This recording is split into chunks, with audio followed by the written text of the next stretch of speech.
views expressed on this program are those of the hosts, guests, and callers, and are not necessarily those of this station, its management, or other advertisers. You're listening to Transformation Talk Radio.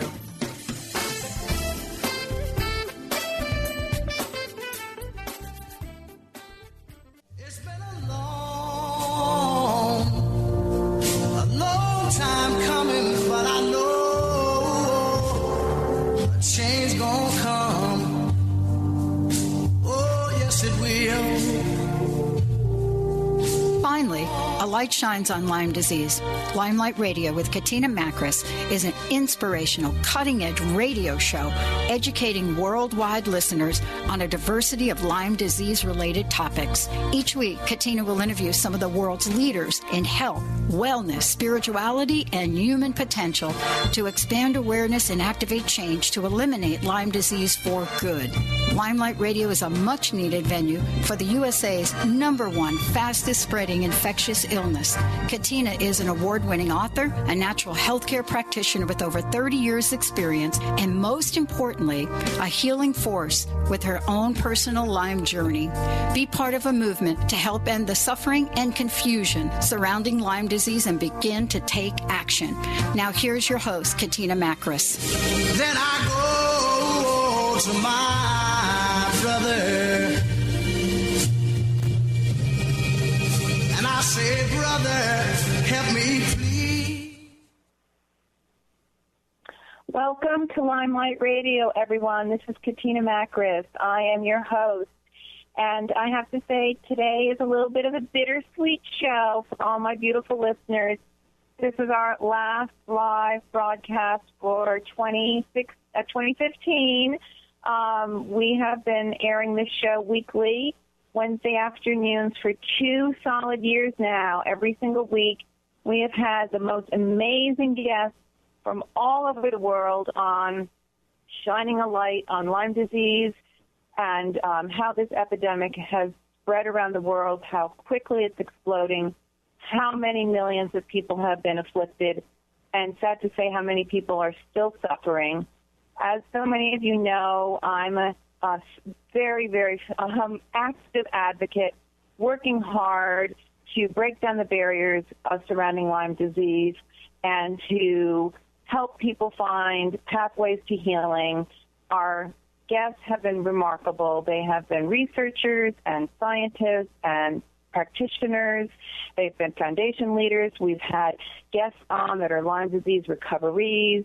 We've had advocates who run support groups. We've had so many beautiful folks. I want you to visit the archives. They're available for you forever, LymeLightRadio.com, or also at iTunes. You just have to put Lyme Light Radio in the search window, and you can listen to all these fantastic shows. We have over 100 of them available to you. And today's show, we're going to have a very special guest on, and it's very fitting for me when you meet Susan Dunleavy in a few minutes. And the synchronicity of how this show has come about. Our last show, so very special. I have to thank right up front, and we'll talk a little bit more at the end about my great team at Transformation Talk Radio who've been broadcasting with me all along. That's where we air right out of Westerly, Rhode Island, which is where we are coming full circle, because today we are showcasing Block Island, Rhode Island. So many of you know about Block Island, that it's one of the epicenters of Lyme disease. So many cases out there on beautiful Block Island, sitting out off of the shore of Rhode Island at the end of Long Island Sound. This area has been ravaged by infested ticks that carry the illness. And I'm very proud to say that I'll be launching my book tour. My brand new book has just come out, Autoimmune Illness and Lyme Disease Recovery Guide, Mending Body, Mind, and Spirit.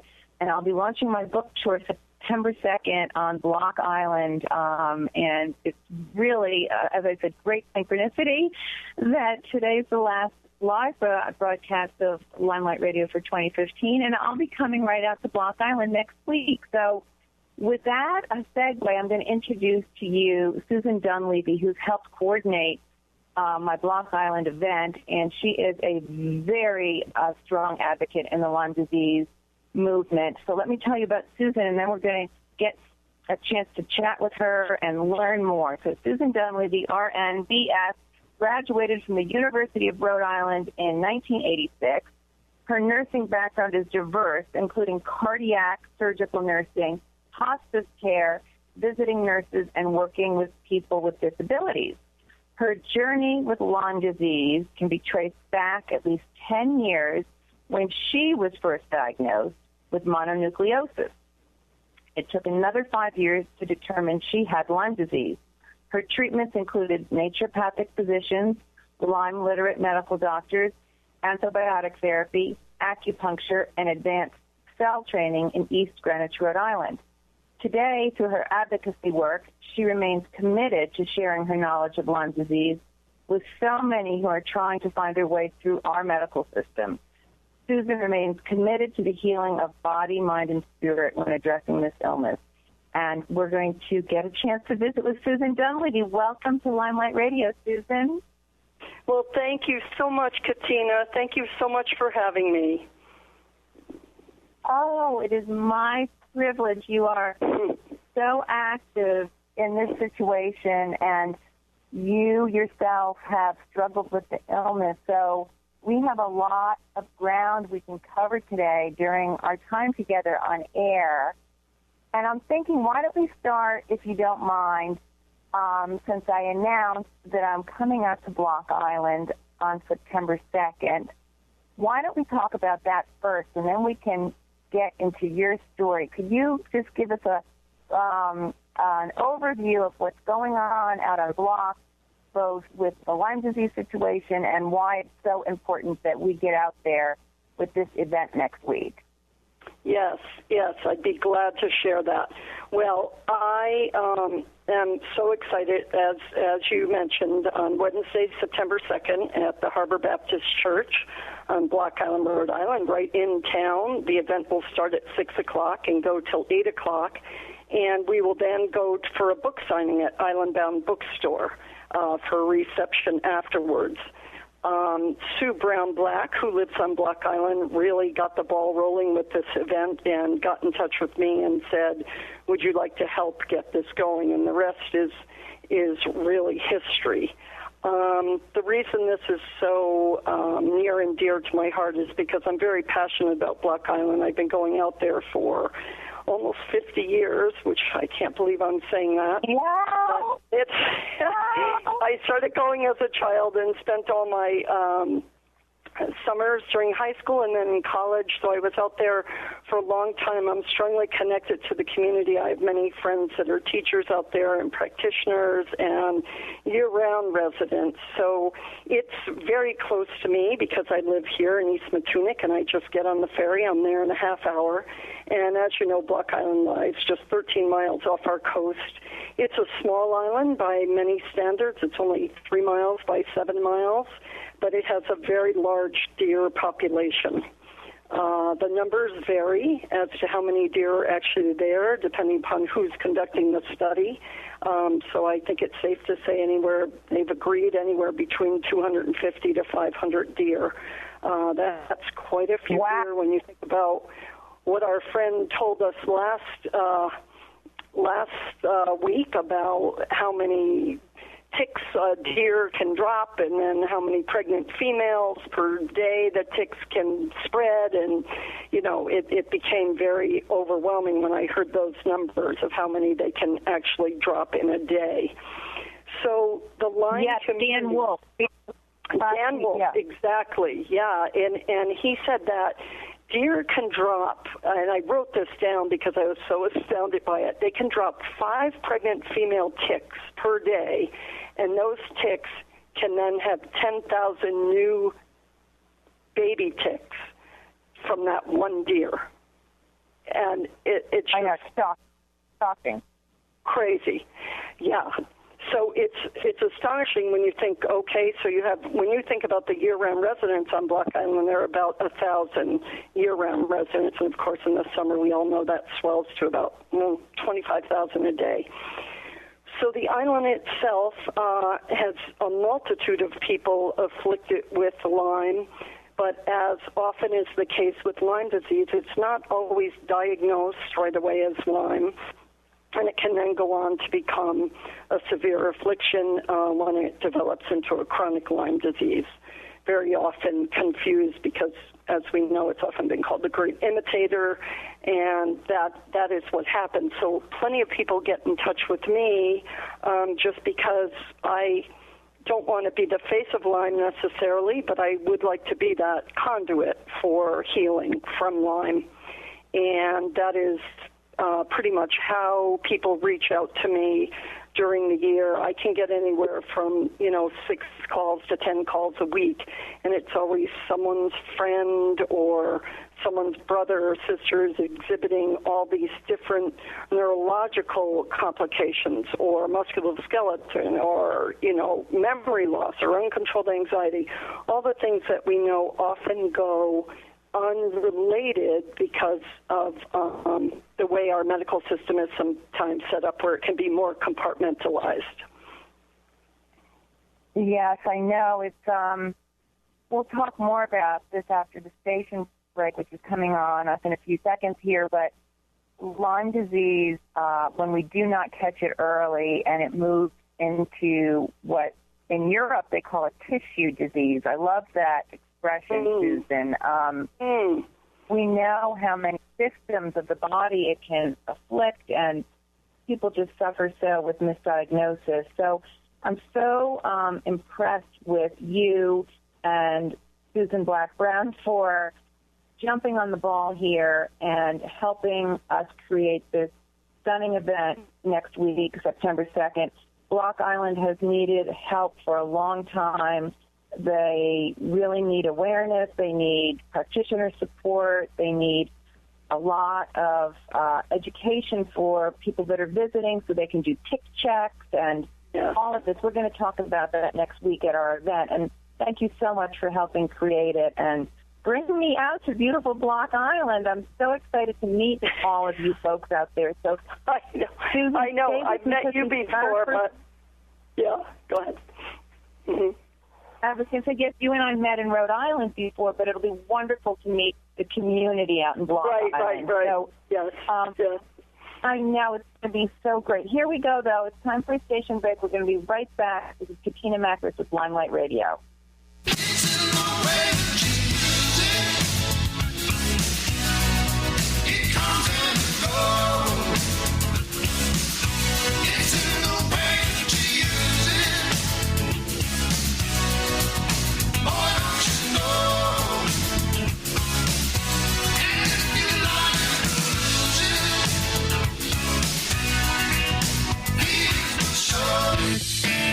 Tune in to the hit show Masters Chambers with your trusted friend Connie Fife. Mondays, 1 p.m. Pacific, 4 p.m. Eastern on TransformationTalkRadio.com. Each week, Connie will connect you with the best of the best thought leaders from around the globe to share their strategies and best practices. Getting better together. To book Connie, visit ConnieFifeSpeaks.com.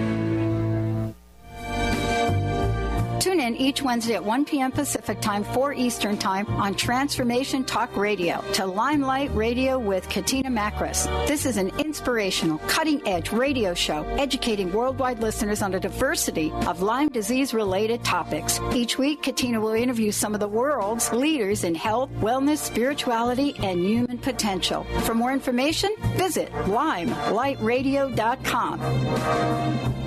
Artie Hoffman is the hottest psychic with the warmest heart and the host of the hit show Angels and Answers. A renowned psychic, medium, spiritual life coach, and an entertaining motivational speaker, Artie has helped over 15,000 people with his amazing intuitive gifts, his passion, and his humor. Call 877-ANGEL-02 to schedule a personal reading or to have your own psychic Artie party. That's 877-ANGEL-02. And visit ArtieHoffman.com and Angels and Answers on Facebook. Tune to the Jen Oyster Show, intuitive guidance to inspire your life. Each Thursday at 8 a.m.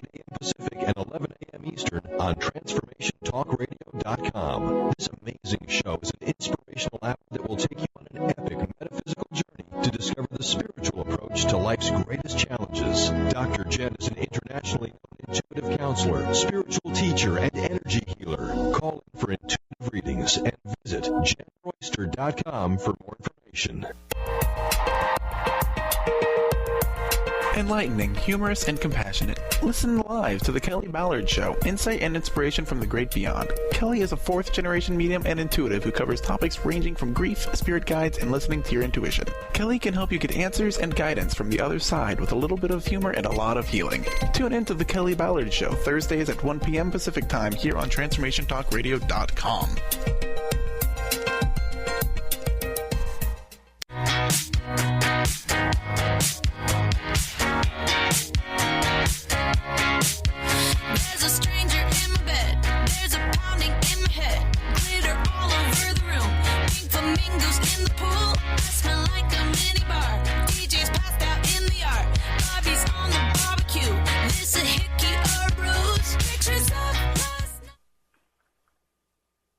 Welcome back to Lyme Light Radio, everyone. This is Katina, Makris, and we are visiting with fantastic Susan Dunleavy today, and we're just about to get into some great discussion about Lyme disease and her experience as a nurse, really, and all her hard work with advocacy and her own personal story.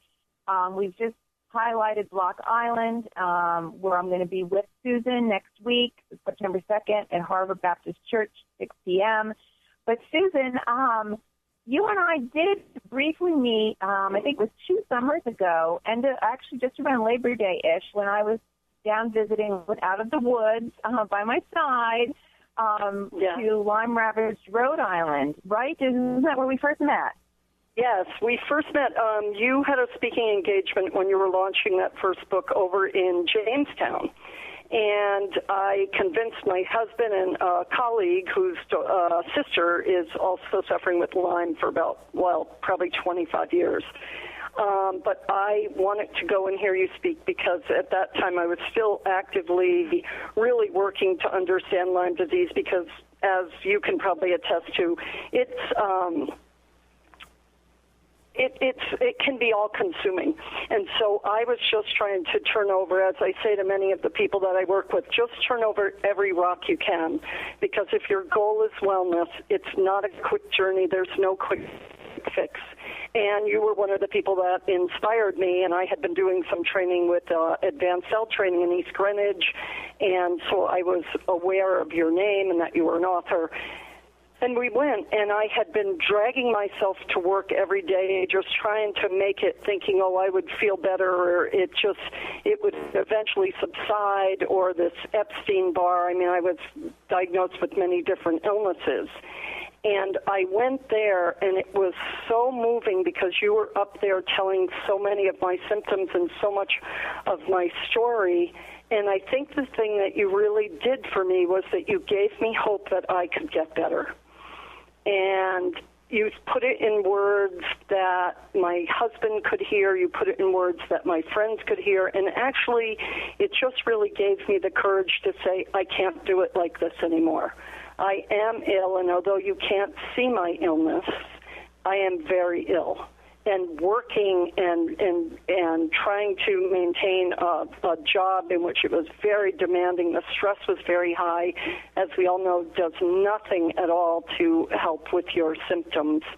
And that was kind of the boost that it took for me to claim my territory and say, if I don't change things up here, I won't get better. And I have a very supportive spouse.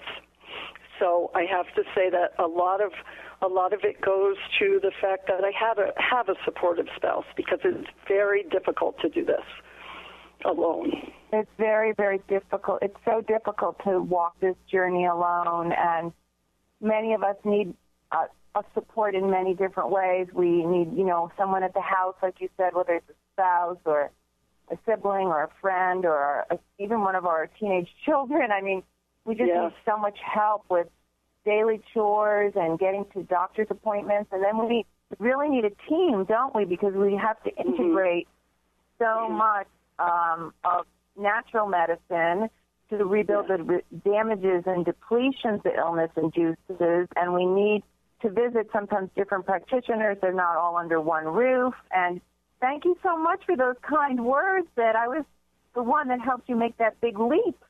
Yes, you did. Without a word of doubt. It was really, I came home, I read the book. I think I read it that night and into the next morning. And then I had the talk with my husband and with work, just saying that this was something, and with my Lyme literate medical doctor. And I think the important part of the journey, particularly for me with Lyme disease, was realizing that I really needed the experts. And the most important piece to me was not only that they were brilliant, but that they were compassionate. Because compassion is the thing that, when it came down to it, when my Lyme literate medical doctor looked across at me and he said, "I believe you." I mean, just thinking about it now, I can get emotional. He believed me. Yeah. Because I had been through, about 5 years of going. I stopped going to doctors after a while, but in the beginning, when I knew there was something wrong, and by that time it had really become neuro-Lyme for me. So I had that humming and buzzing and insomnia and terrible vertigo, but it wasn't classic vertigo.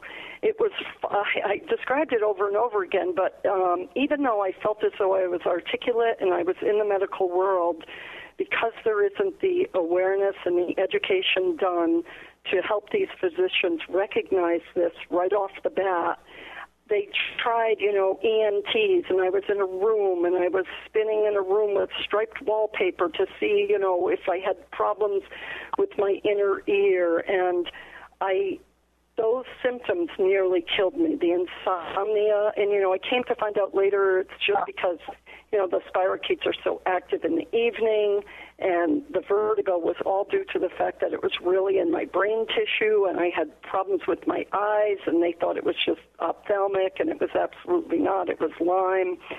So there were just so many avenues. And when you start to pursue this, there are times where many people, and I hear from people all the time, and I know you hear from them as well, where you actually start doubting your own sanity. You begin to believe that this can't possibly be going on. This feeling that I have, because it was migratory, mine was as well. When I first started with Lyme many, many, many years ago, it was very cyclical in nature, and I would feel really sick for like a 6 month, like a week of a 6 month period, then I would feel better. But then any time there was high stress, it would come out again. And then finally, through testing, through a lab that I feel is, proficient in testing, runs it for 14 days, I finally found out that it was Lyme disease. And then you start compiling your team, and you realize that your team of healers is so large. When I look back on everyone that I saw and people that I still see, it's a very large list of players. It is, isn't it? Because, well, first of all, I have to say, I 100% validate you with all those kind of crazy-making symptoms and the vertigo and the feeling like that you're going a little crazy in your thinking and your thought process and the obsessive thoughts and the, insomnia, like you said. I mean, all of this stuff, you do start to question your own sanity, and it's really the spirochetes up there on the lining of the brain causing all the inflammation and eating away parts of the lining. I mean, it's really atrocious. I mean, we say it's like syphilis, but 4 times more aggressive. So, what you're experiencing, neurological Lyme disease, it's really so disconcerting and terrifying. And as you said, family members really don't understand what we're feeling because on the outside we look fairly normal. Yeah, people would see me and say, "You look great, Susan." It's Susan 2 years ago, and look at how much better you are. Yeah, I know. Oh my goodness, my friends will tell you. I mean, I was essentially in bed for months on end, months and months and months on end. And any time I had to get to my Lyme literate physician, who was down in the Bridgeport area, my husband drove me. And I thought that just the drive Just the drive nearly killed me. Just going, I believe you. It was like an 8-hour journey between the doctor's appointment, the commute, getting the meds, right, and getting home was 8 hours. And it would take me 5 days to recover from that physician's appointment. And I know. It creates such damage to the mitochondria and the adrenal glands, and you're just exhausted. And that's just the beginning. I think that's the message that I try to get out to folks that are just starting with Lyme disease, at least finding out they've just gotten Lyme disease and they may have had it for a long time. The hardest thing is that there's no one quick remedy. I can't give you what it is you need to heal. I can lead you in a direction of what may work for you, and you can tell me about your symptoms. But honestly, as you and I have shared before, it is such a journey into the deepest part of yourself that I've never been through before. And I have to say, and so many of us in the Lyme community have said this, so this isn't a novel idea on my part, but Lyme has been my greatest teacher. It's just taught me so much about just I used to say, live in the moment, or health is your greatest wealth, or any of those other adages that seem to just roll off people's tongues. But when your health is compromised to the point that you just wonder, am I going to see my child get out of college? Am I going to see people that I love? And the events that you miss, like the life events that you miss. And also, friends go away, not because they mean to go away, but after a while, people don't know what to do, and I think that was so hard for me. It is. It's so hard. It's so isolating, and yes, the isolation. And I agree with you. Lyme isolation. It's such an incredible journey. This Stephanie journey to the underworld. So, Susan, we're here at a very pivotal moment in your story, and I have to apologize that we're off the station break, but hold on, everyone, with us. Susan is putting such beautiful words to this experience. What a warrior. So stay tuned. This is Lyme Light Radio with Katina Makris. We'll be right back.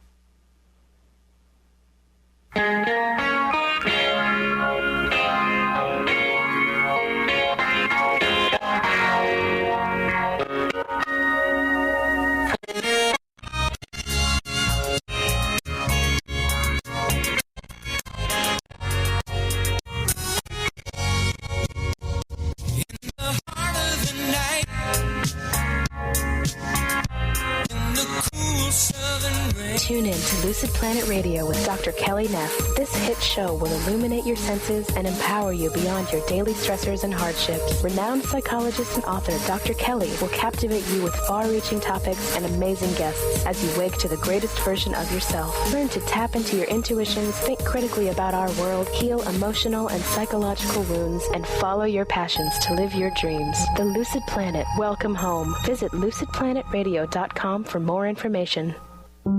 Are you ready for a radical shift in your way of being? Are you seeking a more deeply connected and fulfilling life? Awakened Living Radio is a show dedicated to helping you embrace a life filled with profound peace, connection, and happiness. TJ Woodward is passionate about helping you find your clarity, balance, and purpose. Join co-host TJ Woodward and Dr. Pat Basili on the first Monday of every month at 11 a.m. Pacific Time for Awakened Living Radio on TransformationTalkRadio.com.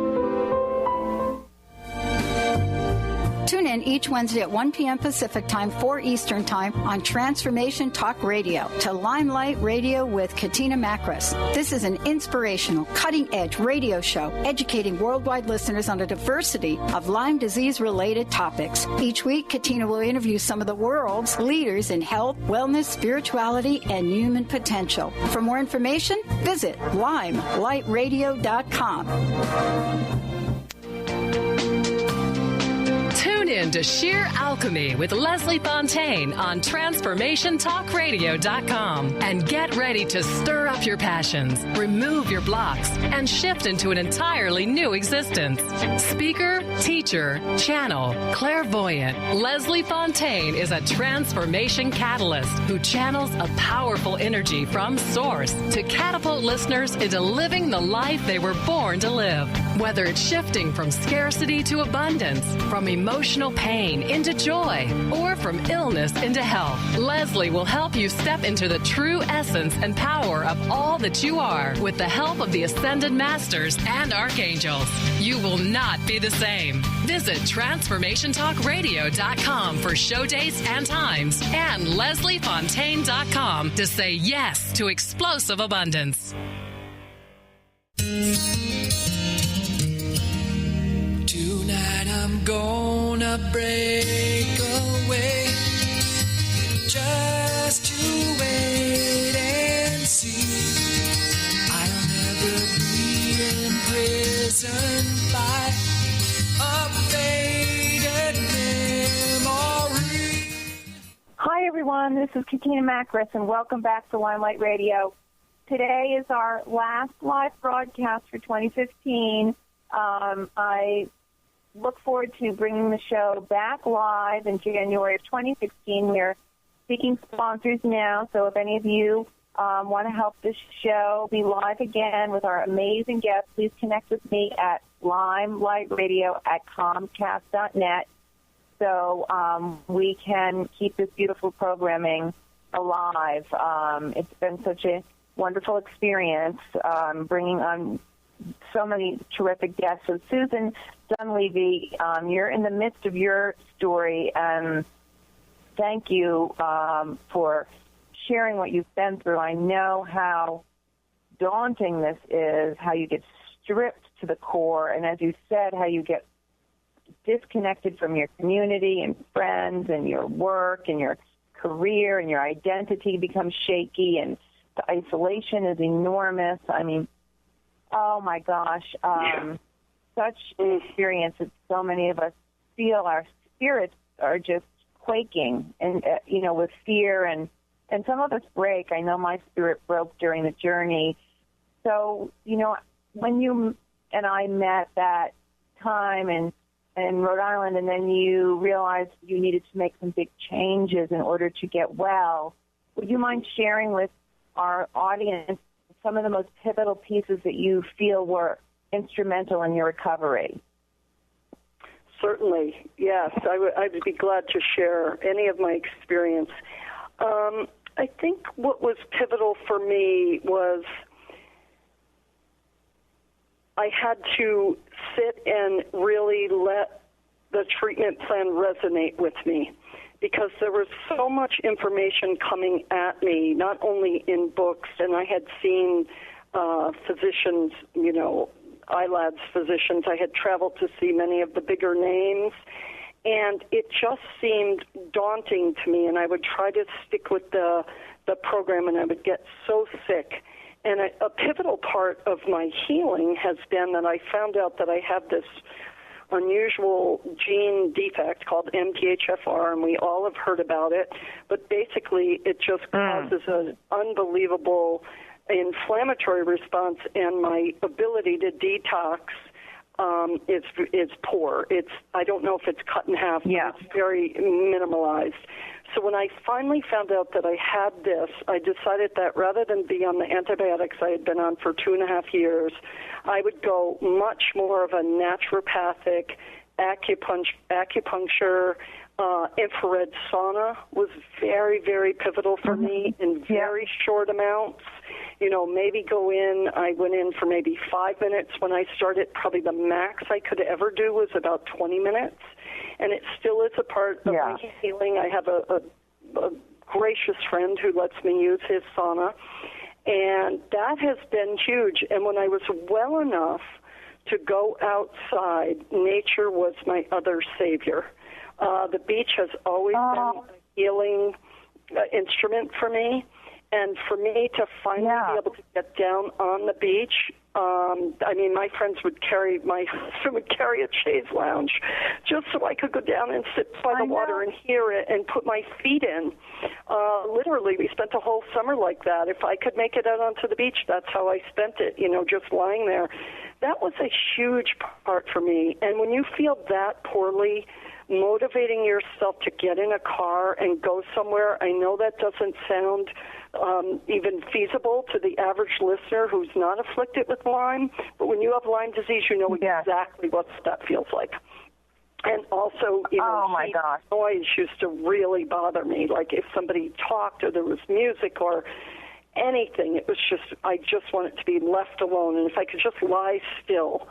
So the big thing was me custom tailoring a treatment for myself with the help of many, a team of healers that some of them I sought online, some of them I sought through books, some of them I sought through experience. I mean, I really pulled together a team of healers. Acupuncture was very big for me because my kidneys and liver were in a bad state, and I did that pretty aggressively for about 6 or 8 months, and that helped me turn. So I think it was that combination.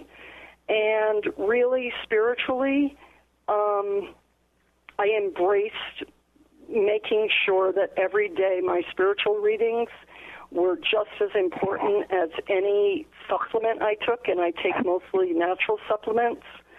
That was a huge part of getting well. Yes. Isn't it, Susan? I mean, you and I resonate on this piece, and it's one of the strong emphasis I bring when I speak in public, as you know, is that mending the spirit is just as critical as mending the body with Lyme disease and really any chronic illness. Don't you agree? Yeah, so absolutely. It's body, mind, and spirit no matter what. And there's no quick recipe. No matter what. Yeah. No quick recipe. But I love this imagery of you down there at the tiptoes of the waves lapping at your feet on the beach.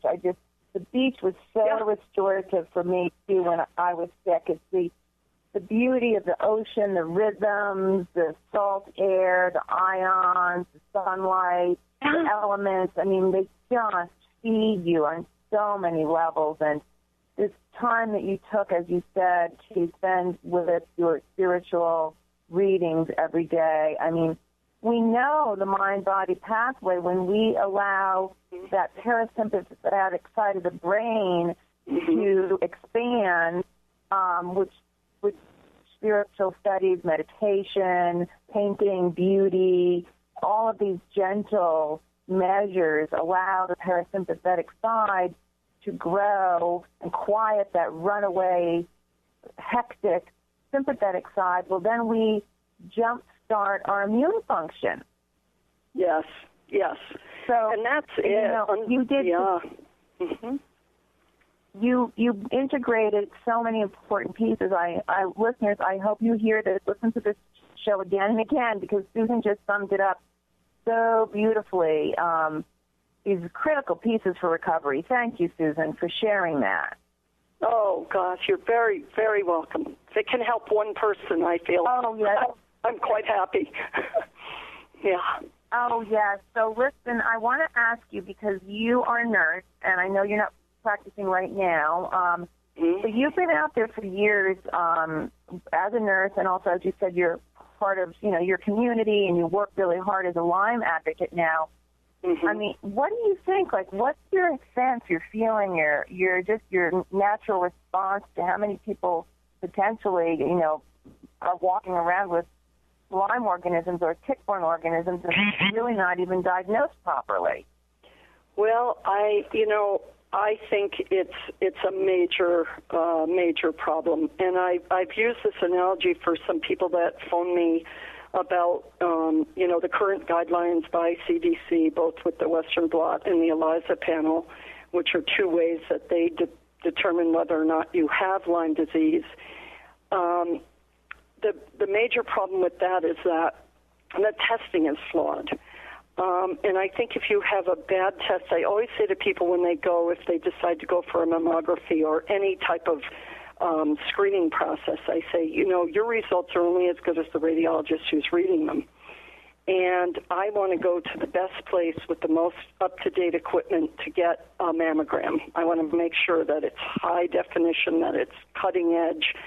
And our major problem is that our statistics of Lyme reporting are reported and done via physicians and laboratories. Their bar to measure the amount of cases that they have in any given year is skewed by the fact that 50% or more of the tests come back negative by these local labs. So if you're looking at 50%, in the CDC, I think it was in 2013, decided that the number went from 30,000 to 300,000. Again, that's relying on the reporting by their labs and their physicians that are trained by their guidelines. So right there, the system has been flawed. And I think that if you're missing 50% right off the bat, there's an enormous amount of people. I mean, I see people and talk to people every day whose test results come back negative. And even on the CDC's website, they even state that it should be nothing should be based on a blood test. It should absolutely be tested on where you are, physical findings, possibility of exposure, where you live. And very often people say, I never saw a rash. Well, you and I know that that's a myth. No, very few people see a rash. 50% at best see a rash. So I think just with the tool that we have to measure our exposure to Lyme and the epidemic that it actually is, you can't really get a read on this. And so you have people go on to develop, seizure disorders and Parkinsonian-type tremors and all kinds of neurological deficits and things such as Alzheimer's and early onset dementia. I mean, I did see that in my world of nursing. And they had been bitten by ticks, but there wasn't a direct link made. Heard it from a friend who heard it from a friend who heard it from another. You've been messing around. They say you got a boyfriend. You're out late every weekend. They're talking about you and it's bringing me down. My dream is to end homelessness. My passion is living a green life. My dream is to end poverty. My passion is volunteering. My passion is making a difference. My dream is to cure Lyme disease. My passion is rebuilding communities. My passion is helping those in need. My passion is caring for the elderly. My dream is to find a cure for cancer. My dream is to leave a better world for my children. We all have that special passion, that lifelong dream that drives us to live our lives with meaning and to create a better world. No matter what drives you, we can all make an impact. Dr. Pat Basili is helping others make their dreams come true, so we can all help make our world a better world. To learn more about how Dr. Pat is building a community of sharing hope, strength, funds, knowledge, and information, visit abetterworldcrowdfunding.com today. That's abetterworldcrowdfunding.com.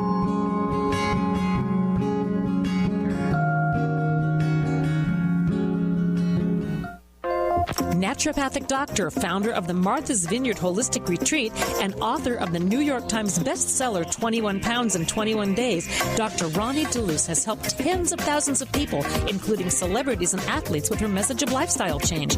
Now Dr. Ronnie DeLuce wants to help you. You too can be saved. Email Dr. Ronnie DeLuce at info@ronniedeluceonradio.com and visit mvholisticretreat.com. Dr. Ronnie DeLuce, your partner in wellness. The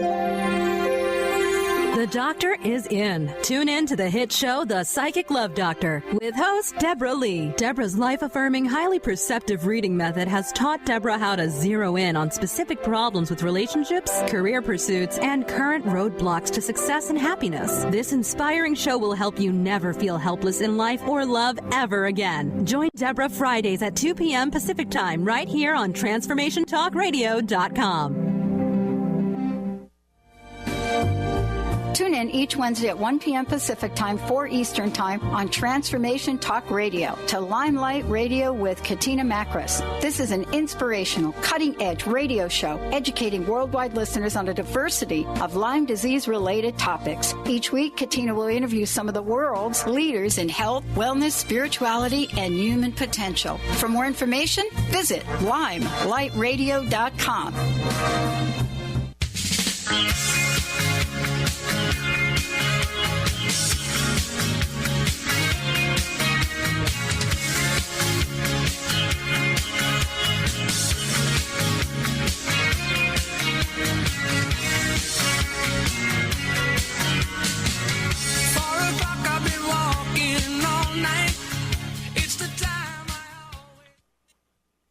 Welcome back to Lyme Light Radio, everyone. This is Katina Makris, and we're visiting with Susan Dunleavy today from Matunic, Rhode Island, one of my favorite spots. You've got a gorgeous beach there, and I have vacationed many times on Rhode Island's sandy shores. So, Susan, you are working hard. Thank you so much for sharing your story, also for letting us have a glimpse into, as you said, your understanding of how many people are bitten by ticks. They don't know it. They come down with symptoms years later or months later, and the pieces are not threaded together. Our diagnostics are awful. That's why we're working so hard, people like you and me and Global Lyme Alliance and researching doctors like Dr. Don Alcott and more to try to get better diagnostics, early diagnostics. I want an annual Lyme screening in every doctor's office in every school of the country. Tell me about your advocacy work here. We don't have a whole lot of time left, but just tell me about your advocacy and how people can connect with you. Sure. Well, people can connect with me. I have an advocacy component to my work, and they can send me an email to get in touch with me, and then we can email or talk on the phone. But I will give you my email address, which is S as in Susan, M as in Mary, D as in dog, 7838@gmail.com. And the purpose of my work is so that people are empowered to ask their physicians. Those are the people that are supposed to be helping us heal. And it's really about education. Everyone who goes into nursing or medicine or the healing arts has that same drive to help people heal and help people get well. But if we're set in a model that doesn't give us any leeway to do that, we're stuck. And what my goal is to empower everyone to say, you know what, I need more. I know there's something else. And to really empower people to be their own best advocate, because I know for myself and probably so many of us, and Katina, I'm sure you can relate to this as well, I had to be my own advocate. There were times when I would lie in bed and think, who can I call? Who can I call? There's no one to call about the illness. And I would say, Tim, if you could just take me somewhere. But there was nowhere to go. So it's all a matter of education. And the more we can do that compassionately and with understanding and with clarity and with hope. A lot of people lose hope when they have Lyme disease. It's one of the first things to go. Oh, yeah. Like a very hopeless disease. And if we can restore hope in people by sharing our stories and sharing how we got well and making suggestions. So that's what I do. But I mostly talk to people about what it is they think they most need. I think it's a good place to start. It's introspective. And you don't often know what you need. All you know is that you are completely depleted. You can't keep it together anymore. And I think just listening to someone and leading them down a few roads, because the information can be overwhelming, as you know. Just the amount of information that you can get online. I think it's important to stick with the very trusted Lyme advocacy groups and the Lyme Net and the iLabs physicians and the testing, and all of this stuff is available to our listeners so that they can look at their website and discern for themselves. And that's the kind of stuff that I do. I take people by the hand and say, look, I've been down this road. This might help. That's beautiful, Susan. You are doing such incredible service to people to work with them in this way. You know, you and I both know because we've been in their shoes for too many years. Both of us, I mean, parallel, both of us were sick for 5 years, bedridden for several until we got diagnosed. You recovered quicker than me. It took me 5 years of treatment, and you leapfrogged out like this in 2 years. So I am very impressed. I know you've worked very hard to get well, and now you're working so hard in the public community, offering this beautiful support. And it's so needed. As you said, despair, hopelessness, fear, isolation. These are very dominant emotions. And, you know, what I often say is I often think it's the emotional fabric of the organism itself that, like, supersedes our own. Yes. Wow. And, Mm-hmm. you know, you have to shift your vibration off of that Borrelia vibration and reclaim your own. And that's where, as you said, things like advanced cell training, Rife technology, homeopathy, acupuncture, all these energy forms of healing, the spiritual work, all of that, I believe, works a lot in shifting our emotional fabric and our thought processes and helps us use our inner tools to get well besides the external ones that you mentioned, like the supplements and the herbs and the medications. I mean, so you're a walking example. So, Susan, thank you for joining me today on Lyme Light Radio. You've been really a blessing for us. Oh, it was my pleasure, and I can't wait for Block Island. I can't wait for this event. Oh, I know. Thank you so much. I mean, Block Island, this is really going to be a knockout, everyone. If you live on Rhode Island or Connecticut or you're in the area, get on the ferry. Come join us at Harbor Baptist Church, September 2nd, 6 p.m. This is very important. I'm bringing my new book, Autoimmune Illness and Lyme Disease Recovery Guide, to you all. I wrote this book for the too many thousands that are suffering from apparent autoimmune illnesses. Some of them are actually misdiagnosed tick-borne diseases, or if not, you have other conditions that are underlying heavy metal toxins. You could have essential fatty acid depletions. You could have food allergies going on. There's a lot of pieces that create these autoimmune conditions. I was diagnosed with them. Susan was too. Many of you are, and we can recover. Our body's amazingly restorative. So I'm so proud to bring this book to the world, and it's going to be the first stop on my book tour because then I've got lots of other venues coming up. Please visit my website, Lymelightradio.com, or my name, KatinaMakris.com, and you can listen to archives of this wonderful show and follow me on tour. So I have to say special thanks right now to so many people who have helped me produce this show and make it happen over the past 2 years. My team at Transformation Talk Radio, Brian Eugene Sullivan, my producer, Chris Capallo, Lauren, you have been wonderful. You've helped me every week keep things fresh and sparkling, and working to my assistant, Catherine Bailey. I couldn't do this without you. She keeps all my coordinations and emails going. To the crew out in Seattle, Dr. Pat, the Chili, and Jessica Henderson and Kim Hunt, and Linda Firing, you, the Dr. Pat Show Network, bring the show internationally. Wonderful folks. And to our sponsors, we've had incredible sponsors that have made Lyme Light Radio alive. Advanced Cell Training, Tick-Borne Disease Alliance, Deer Defense, also beautiful bioresources with their fantastic Katina formulas from Europe, and Pure Encapsulations, the supplement company without any additives. Thank you all. You have been wonderful. You've helped me broadcast weekly. We've had cutting-edge dialogue, amazing guests. This has been the time of my life. Makes me emotional.